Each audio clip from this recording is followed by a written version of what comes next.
राम राम जी। मैं पूजा चौधरी अपने YouTube channel में आपका स्वागत करती हूँ।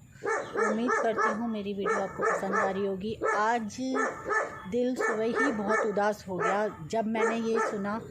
मतलब जैसे ही मैं सो के उठी और मैंने मोबाइल हाथ में लिया, मुझे स्नैपी गर्ल की वीडियो सामने आई और देखते ही मुझे सुबह ही इतना दुख हुआ। एक मिनट, मेरी चिक्की जो है वो परेशान हो रही है। एक मिनट, मैं देखती हूँ। चिक्की बिल्ली को देख के परेशान हो रही थी, वो बिल्ली भगाई मैंने, तब ये चुप हुई है। तो मैं ये बात कर रही थी, आज सुबह मैंने स्नैपी गर्ल को देखा, रो रही थी, बहुत दुख हुआ। शायद बहुत लोग जानते भी होंगे स्नैपी गर्ल के बारे में और शायद कुछ जानते भी ना हो, पर उसके साथ, बेचारी के साथ जो हुआ वो बहुत गलत हुआ, बहुत ज़्यादा। मतलब कहते हैं ना, भगवान जिसके पीछे बढ़ता है, गलत बहुत ज़्यादा उससे पड़ता है। और मैं तो ये कहती हूँ भगवान उसे बहुत हिम्मत दे, उसके घर परिवार वालों को बहुत हिम्मत दे। और जो परेशानी वो हैंडल कर रही है वो इस टाइम बहुत ही ज़्यादा दर्दनाक है। मैंने जब उसे देखा मुझे इतना दुख हुआ कि मैं शायद कुछ बता नहीं सकती। इतना दुख कि भगवान ऐसा क्यों हो गया। उसके बारे में पहले मैं आपको थोड़ा सा बता देती हूँ स्नैपी गर्ल के बारे में। उसकी शादी, मतलब मुझे सही से तो नहीं पता, पर इतना पता है कि उसकी शादी को अभी ज़्यादा टाइम नहीं हुआ है। मेरे ख्याल से 3-4 साल के करीबन हुए होंगे। उसकी शादी पहले हुई थी सूरज जी से। उनसे एक बेटी हुई, वो बेटी 5 महीने की थी जब कोरोना में उनका हस्बैंड गुजर गए, सूरज जी गुजर गए। उसके बाद जब वो गुजरे तो कुछ टाइम वो ऐसी ही रहीं। फिर उनके घर वालों ने, परिवार वालों ने फ़ैसला लिया कि कोई बात नहीं है, इनका देवर है, देवर से इसकी मैरिज कर देते हैं, बेटी को भी प्यार मिल जाएगा और कहाँ जाएगी। घर वालों का ये फ़ैसला बिल्कुल सही था, कोई गलत नहीं था। अगर जो एक प्यार शायद चाचा दे सकता था वो और कोई नहीं दे सकता था। तो उनकी शादी हो गई और बहुत खुश दोनों रहने लगे, बहुत अच्छे से रह रहे थे, सास ससुर भी खुश थे और बेटी भी बड़ी हो गई थी। फिर वो प्रेग्नेंट हुई। प्रेग्नेंट होने के बाद जो है उसके बेटी हुई। दोनों बहुत खुश थे, बहुत ज़्यादा खुश थे।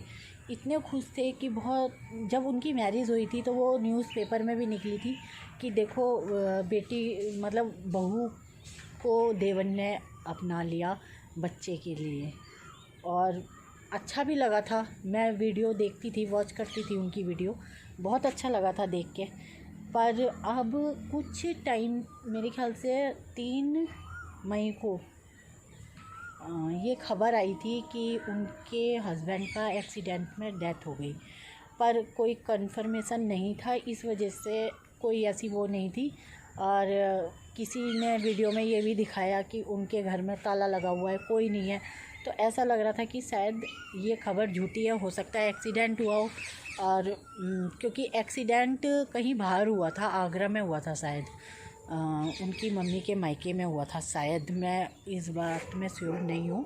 पर ये एक्सीडेंट आगरा में हुआ था। और मतलब जब ये दिखाया कि घर में कोई नहीं है तो ऐसा लगा कि शायद हो सकता है हॉस्पिटल में हो, तो इस वजह से घर में कोई नहीं है।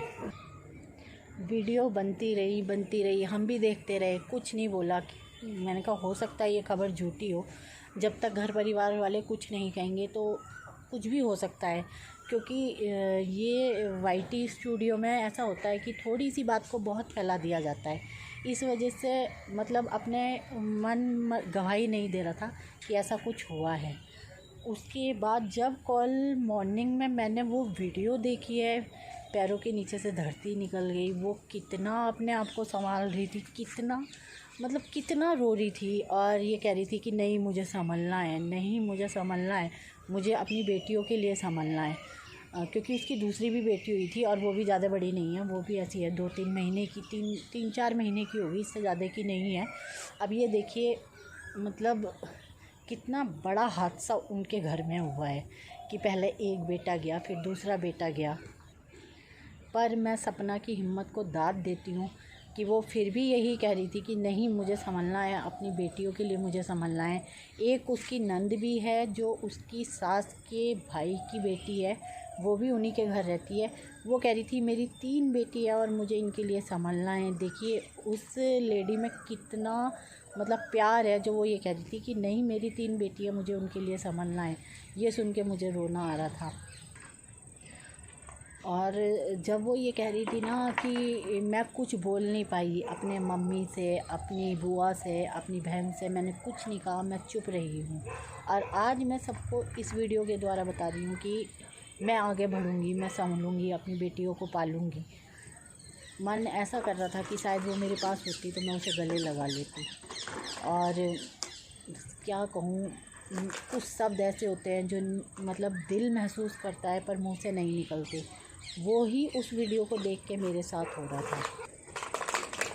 पर मैं तो ये कहती हूँ कि चलिए, उन्हें जाना था, उनकी एज इतनी लिखी थी, पर अपने दोनों जो उनके हस्बैंड थे, एक एक बेटी छोड़ के गए हुए हैं, अपना नाम आगे छोड़ के गए हैं। यही भी सही है, नहीं तो क्या रहता उसके जीवन में, बेचारी के कुछ नहीं रहता। और मेरा मानना ये है कि इसमें सपना का कोई दोष नहीं है। जिसकी जितनी एज लिखी होती है उसे उतनी एज पूरी करनी होती है, और शायद वो एज उनकी इतनी थी। कुछ नहीं कहा जा सकता, मैं क्या कहूँ क्या ना कहूँ, कुछ नहीं समझ में आ रहा है। पर हाँ, इतना ज़रूर है कि उसे देख के मुझे बहुत दुख हुआ, और इतना दुख हुआ कि मैं सुबह मतलब आँखों में आंसू आ गए थे। उस लड़की का इतना दर्द। वो तो ये सही है कि उसका यूट्यूब चैनल है जो अच्छा ग्रोथ पे है और अच्छा चल रहा है। उसे इनकम का एक ज़रिया है, वरना वो बेचारी क्या करती, कैसे अपने बच्चे पालती। पर नहीं, बहुत अच्छी लड़की है वो सपना चौधरी। और मैं तो यही कहती हूँ, भगवान उसे इतनी हिम्मत दे कि वो कभी भी मतलब झुकना भी क्या कहो, वो कभी भी टूटे नहीं, आगे बढ़ना चाहिए उसे अपनी बेटी पालनी चाहिए। और बस इतना ही कहूँगी, भगवान उसे इतनी हिम्मत दे कि सब दुख वो भूल के आगे बढ़े, अपनी दोनों बेटियां पाले। जब बेटी बड़ी हो जाएंगी तो शायद हो सकता है वो कमी तो देखो कभी पूरी नहीं होती, पर हाँ, वो कुछ तो दर्द हल्का महसूस करेगी जब उसकी बेटी पल जाएंगी, बड़ी हो जाएंगी। अभी तो बेचारी की बेटी भी बहुत छोटी है। भगवान राजीव जी की आत्मा को शांति दे और उस लड़की को बहुत हिम्मत दे, इतनी हिम्मत दे। और मैं तो ये कहती हूँ कि उसका इनकम का जो सोर्स है, भगवान बहुत ज़्यादा उससे तरक्की करे, जो कि उसे किसी की ज़रूरत ना पड़े। इसी के साथ मैं अपनी वीडियो का करती हूँ एंड। मिलते हैं नेक्स्ट वीडियो में। पर मन आज बहुत उदास है। चलिए फिर मिलते हैं नेक्स्ट वीडियो में।